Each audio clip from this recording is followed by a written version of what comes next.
अस्सलामु अलैकुम वरहमतुल्लाह। दोस्तों, अपना अगला टॉपिक है बहार के दिन। ये एक नज्म है जिसके राइटर हैं हामिदुल्लाह अफसर मेरठी। इस नज्म के राइटर हामिदुल्लाह अफसर मेरठी की सवाने हयात और इस नज्म का जो आपके सिलेबस में दिया हुआ टॉपिक है, ये नज्म भी आपको पूरी पढ़ाई जाएगी और इसके कंटेंट हैं जो भी आपको बताए जाएंगे।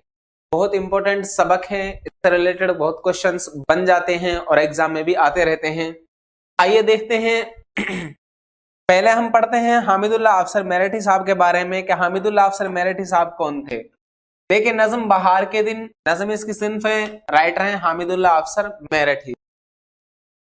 हामिदुल्लाह अफसर मेरठी साहब की पैदाइश की बात की जाए तो यह सन 1898 में मेरठ में पैदा हुए। जिस तरह मौलाना इस्माइल मेरठी साहब अपने नाम के साथ मेरठी लगाते हैं चूंकि मेरठ से उनका ताल्लुक है, इसी तरह हामिदुल्लाह अफसर मेरठी साहब ये भी मेरठ से इनका ताल्लुक है, पैदाइश भी यहीं हुई थी, तो ये भी अपने नाम के साथ हामिदुल्लाह अफसर मेरठी लगाते हैं। ठीक है, देखिए हामिदुल्लाह अफसर मेरठी का जो असल नाम है वो हामिदुल्लाह और इनका तखल्लुस है अफसर। ये जो अफसर आपको नजर आ रहा है ये हामिदुल्लाह जी का तखल्लुस है। असल नाम क्या है? हामिदुल्लाह, और तखल्लुस अफसर हो गया। मेरठी के चूंकि रहने वाले हैं तो ये इनके क्या है, कुन्नियत हो गई। जिस तरह पाकिस्तान का रहने वाला पाकिस्तानी, अफगानिस्तानी, अरबी, अमरीकी, इंडियन, हिंदुस्तानी। ठीक है, अब अगर इसके वालिद की बात की जाए तो इनके वालिद मौलवी मोहम्मद अस्मतुल्लाह साहब एक जय्यद आलिम थे, यानी एक मशहूर मारूफ एक अच्छे आलिम थे। वालिद का नाम क्या था? मौलवी मोहम्मद अस्मतुल्लाह साहब, ये इनके वालिद हैं। ठीक है, उसके बाद देखिए हामिदुल्लाह अफसर मेरठी ने मदरसा इस्लामिया मेरठ से अरबी व फारसी की इब्तदाई तालीम हासिल की। चूंकि इल्मियत की जब इन्होंने स्टार्टिंग की तो सबसे पहले मदरसा इस्लामिया है जो मेरठ के अंदर, वहां से अरबी और फारसी की जो शुरुआती तालीम होती है बच्चे को दी जाती है, तो वो उन्होंने क्या है वहां से हासिल की थी।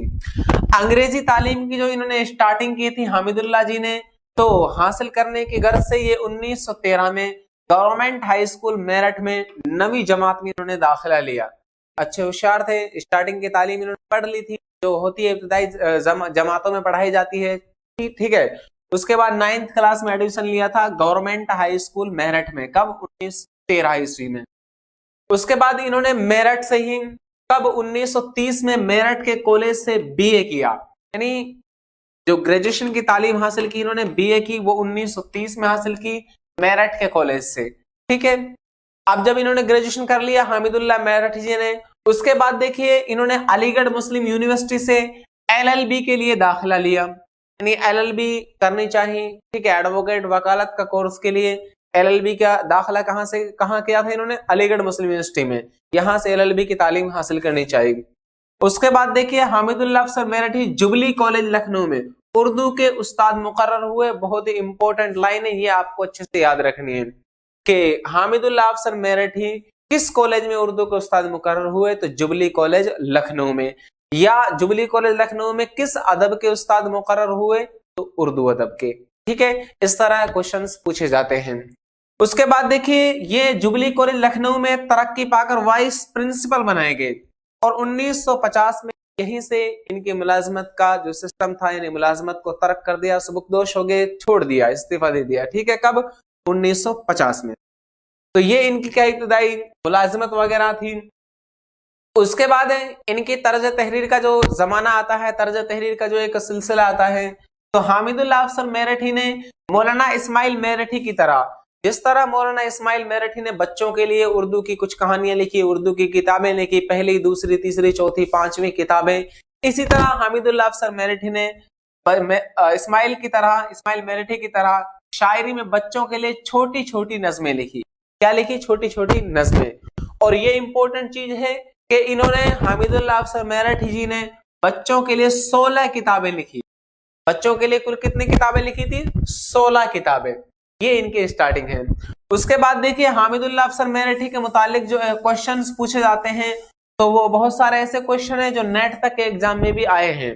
तो जैसे देखिए आप, इनकी मशहूर मारूफ किताबें हैं। एक है नक़दुल अदब जो 1933 में शाये हुई। एक है हफ्त मंजर 1941 में शाये हुई।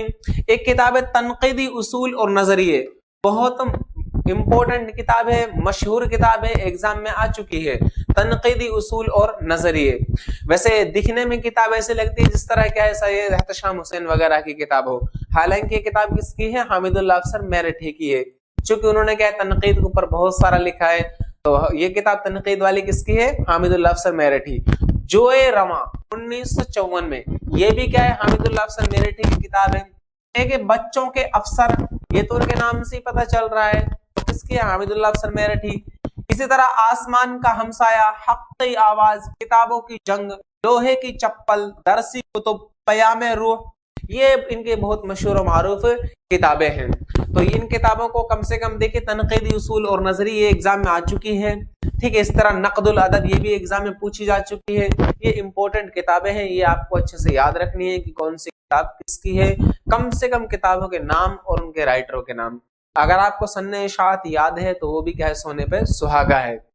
उसके बाद देखिए इनकी 3 तर्जमा की हुई किताबें हैं जो इन्होंने तर्जमा की हैं दूसरी जबानों से उर्दू जबान में, जैसे जापानी कहानियां, टीपू सुल्तान और माहे-नो, ये 3 इनकी क्या है? तर्जमा की हुई किताबें हैं।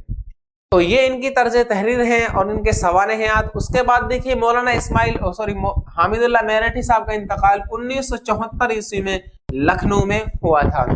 पैदाइश कहाँ हुई थी? मेरठ में, इंतकाल हुआ इनका लखनऊ में। तो ये हामिदुल्लाह मेरठी जी की क्या है? सवाने हयात से मुताल्लिक था। उसके बाद देखिए हम आपको बताते हैं जो आपकी नज्म है, आपके टॉपिक में जो नज्म है बहार के दिन, ये नज्म क्या है, क्या इसके बारे में बताया गया है। पहला क्वेश्चन तो इसमें से यही बनता है कि इसके राइटर कौन है, तो वो आपको पता ही है, हामिदुल्लाह अफसर मेरठी साहब है, ठीक है। आइए नज्म पढ़ लेते हैं। आया है बहार का जमाना, कलियों के निखार का जमाना। कलियों का निखार का जमाना कौन सा है? बहार का जमाना है। कलियां क्या क्या चटक रही हैं, सारी रविशें महक रही हैं। सारी रविश किससे महक रही हैं? कलियों के चटकने से।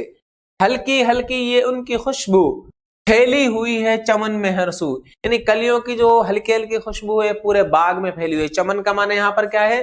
बाग है। देखिए बू ऐसा लफ्ज है, ये असल है। अगर हम इससे पहले लगा दें खुश, तो बन गया क्या है? खुशबू। अगर इससे पहले लगा दिया बद, तो बन गया बदबू। तो असल बू है, ठीक है।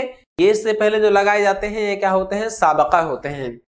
अच्छा, चिड़िया गाती हैं गीत प्यारे, सुनते हैं चमन में फूल सारे। अच्छा, चमन में फूल सारे किसके गीत सुनते हैं? चिड़िया के। यानी चिड़िया जो भी चहचहाट की आवाज निकालती है तो गोया कैसा लगता है कि जैसे वो क्या है? सुंदर या खूबसूरत गीत गा रही हो।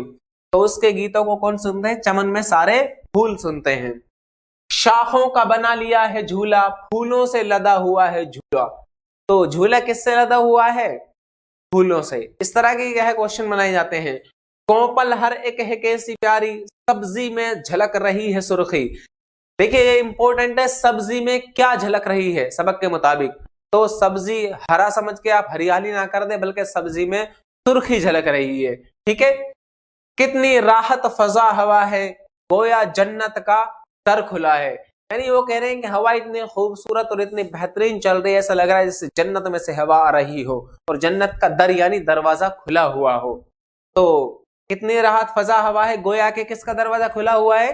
जन्नत का, ठीक है। उसके बाद देखिए खुश खुश हर एक आदमी है, हर शे में बला की दिलकशी है।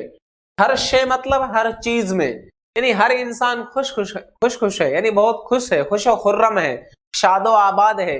बल्कि हर चीज में खूबसूरती या हर चीज में एक दिलकशी पैदा हो गई है जो दिल को क्या खींचने वाली है। ये सुबह का दिल फरेब मंजर, ये शाम का हुस्न रूह परवर। यहाँ पर कहा गया है कि ये सुबह का इतना दिल फरेब मंजर है, यानी दिल को चाहने वाला, दिल को अच्छा लगने वाला मंजर है।